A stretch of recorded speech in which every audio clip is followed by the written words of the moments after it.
Do you know Mount Everest is actually getting taller? Yes, the world's highest mountain grows about 4 millimeters every year.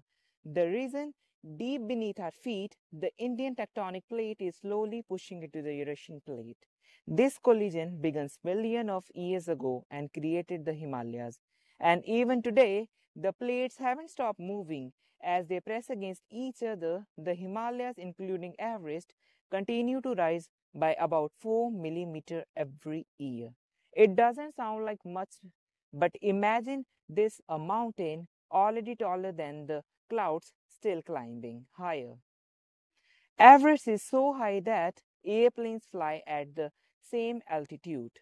The temperature can drop to minus 60 degrees Celsius and winds can roar at 200 kilometers per hour.